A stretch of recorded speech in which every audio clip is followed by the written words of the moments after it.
Hello students, welcome to the class. चलिए start करते हैं हम आज का new session.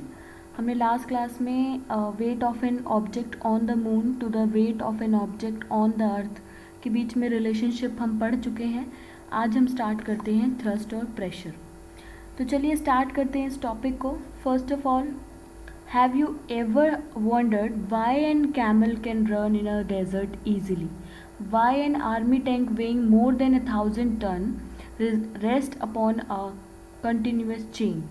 Why a truck or a motor bus has much wider tires? Why cutting tools have sharp edges? These questions have you ever think of? So you will get answer from here. We will discuss some phenomenon by which we are going to discuss this topic. Now, first of all, weight is the force acting vertically downwards. हमको पता है, हमने पहले भी पढ़ चुका है, weight क्या है। Weight is the force acting vertically downwards. वो क्या है? एक तरीके का फोर्स है जो कि डाउनवर्ड डायरेक्शन में है। ठीक है, वो फोर्स जो कि डाउनवर्ड डायरेक्शन में है। The force is acting perpendicular to the surface of the sand. ठीक है, फोर्स हमेशा क्या होता है? परपेंडिकुलरली, यानी कि डाउनवर्ड डायरेक्शन में।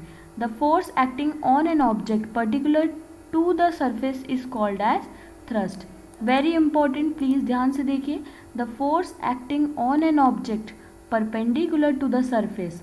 जब भी मैं कोई फोर्स लगाऊंगी किसी ऑब्जेक्ट पे perpendicular to the surface is called as thrust. For example, ये बोर्ड देखिए। ठीक है, ये बोर्ड पर अगर मैं यहाँ पर कोई भी आयरन नेल को मैं यहाँ पर टक करूँगी तो मैं फोर्स किस डायरेक्शन में लगाऊंगी? परपेंडिकुलर डायरेक्शन में to the surface of the object. ये ऑब्जेक्ट किस डायरेक्शन में है? ये राइट साइड के डायरेक्शन में। और मैंने ये किस डायरेक्शन में है? इसकी कोई डायरेक्शन नहीं है, बट आप जो फोर्स लगा रहे हैं, बोर्ड तो आपका इस डायरेक्शन में खड़ा है और आप फोर्स किस डायरेक्शन में लगा रहे हैं? इस डायरेक्शन में लगा रहे हैं। तो बेसिकली कहने का मतलब ये है, the force acting on an object perpendicular to the surface is called as thrust. ठीक है, वो फोर्स जो कि परपेंडिकुलर डायरेक्शन में लगाया जाए उसको क्या मैं बोलूँगी? Thrust. And it is similar to the force applied to an object and it is a vector quantity. क्योंकि थ्रस्ट की definitely there is some magnitude and there is some direction also. So thrust is a vector quantity.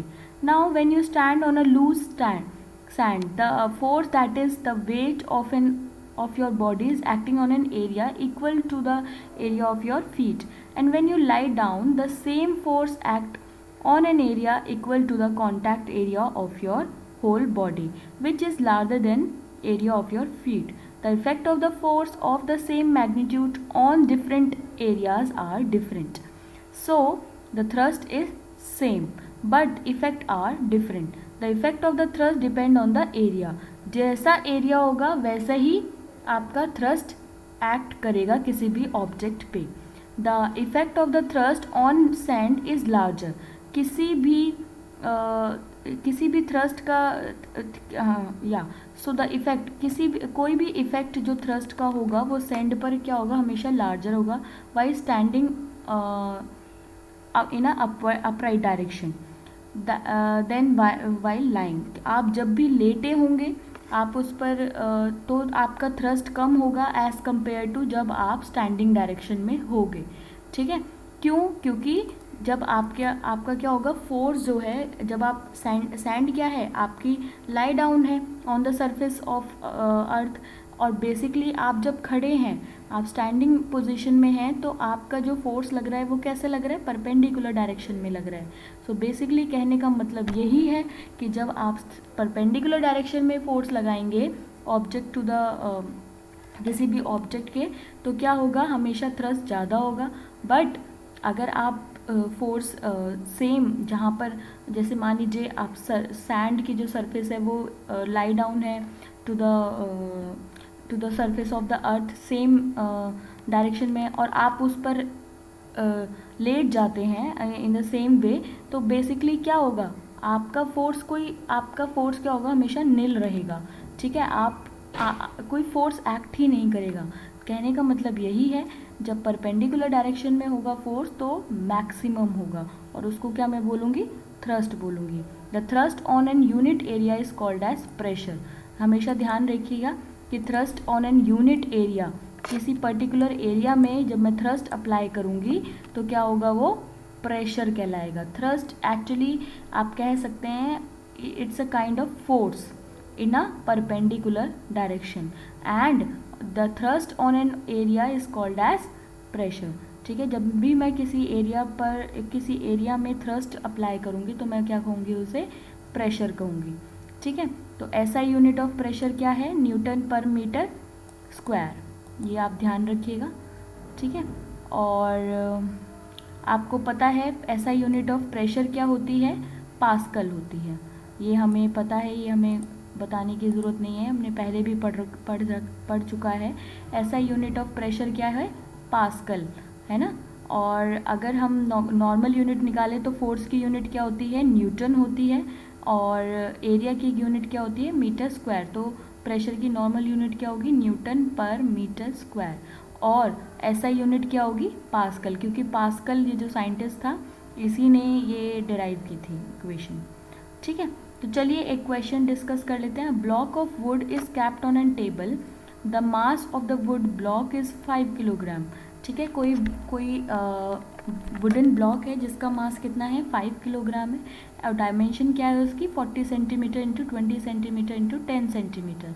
Find the pressure exerted by the wooden block on the table top if it is made to lie on the table top with its side of dimension. ठीक है, अगर उसकी side कितनी है, 20 centimetre into 10 centimetre है, और उसकी direction, और दूसरी साइड क्या है उसकी, 40 सेंटीमीटर इंटू 20 सेंटीमीटर। तो आपको बताना है कि हम उसको कैसे, कब सबसे ज़्यादा प्रेशर एक्सर्ट होगा। Find the pressure exerted by the wooden block on the table top if it made lie. ठीक है, अगर हम इस वे में रखेंगे या फिर इस वे में रखेंगे, कब प्रेशर ज़्यादा बिल्डअप होगा। तो देखिए आप कंपैरिजन कर लेते हैं। मास कितना है, 5 किलोग्राम, डायमेंशन हमें दी हुई है। ठीक है, तो फोर्स क्या होता है, हमें पता है m इंटू जी, मास इंटू एक्सेलरेशन होता है, बट यहाँ पर क्या हो जाएगा, एक्सेलरेशन g हो जाएगा, क्योंकि एक्सेलरेशन ड्यू टू ग्रेविटी होगा। ठीक है, तो मास हम एज इट इज़ रखेंगे, ग्रेविटी हम एज इट इज़ रखेंगे, 49 न्यूटन आ गया आपका। फिर उसके बाद एरिया ऑफ अ साइड, जब हम एरिया ऑफ अ साइड निकालेंगे फर्स्ट पार्ट का, तो 20 सेंटीमीटर इंटू 10 सेंटीमीटर, तो आपका एरिया निकल के आ गया। ठीक है, फोर्स कितना है, 49 डिवाइडेड बाय दिस एरिया, आपका आंसर निकल के आ जाएगा। इन द सेम वे आप सेकेंड ऑप्शन के लिए निकालेंगे 40 सेंटीमीटर इंटू 20 सेंटीमीटर, और आप सेम वैल्यू पुट ऑन करेंगे, तो आप देखेंगे जो प्रेशर लगा है 2450, और सेकेंड वाले में प्रेशर कितना लगा है, 612। तो आपको पता चल जाएगा कि कब ज़्यादा प्रेशर एक्सर्ट होगा। ठीक है, तो the same force acting on N smaller area exert on a larger pressure. ठीक है, आप हमेशा देखेंगे and a smaller pressure on a larger area. तो हम हमेशा देखेंगे जब भी प्रेशर बढ़ेगा, जब भी एरिया कम होगा तो प्रेशर ज़्यादा होगा, जब एरिया ज़्यादा होगा तो प्रेशर कम होगा। ठीक है, तो ये याद रखिएगा, pressure is inversely proportional to area. ठीक है, नेक्स्ट क्लास में हम कंटिन्यू करेंगे इसको, फ्लूइड्स को। ठीक है, क्योंकि ये बिल्कुल एक डिफरेंट टॉपिक है बयान्सी के ऊपर।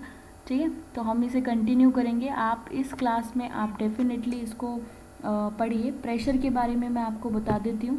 The force that act per unit area is known as pressure, and it is the thrust per unit area, and pressure is denoted by P, and P equals to thrust upon area, and we can also say that force upon area, and its units is Newton per meter square। ठीक है, तो ये आप ध्यान रखेंगे। एक question है, why do nails have sharp edges. हमेशा आपने देखे होंगे जो नेल्स होते हैं जो हम अपने घरों में भी लगाते हैं। ठीक है, तो वो हमेशा आपने देखे होंगे उनके शार्प एजेस होते हैं। क्यों? We know that the pressure is inversely proportional to area. यही जो मैंने अभी आपको बताया, we know that pressure is inversely proportional to area. When an area increases the pressure decreases. So the nails sharp edges makes it easier to get into the wall because more pressure is exerted on the wall from a single point. So that is why the nails have a sharp edges, and we used to press the wall on, and that's it. Okay, so this is for today's class. Please go through the video and we will discuss pressure in fluids in the next class. Thank you. Have a nice day.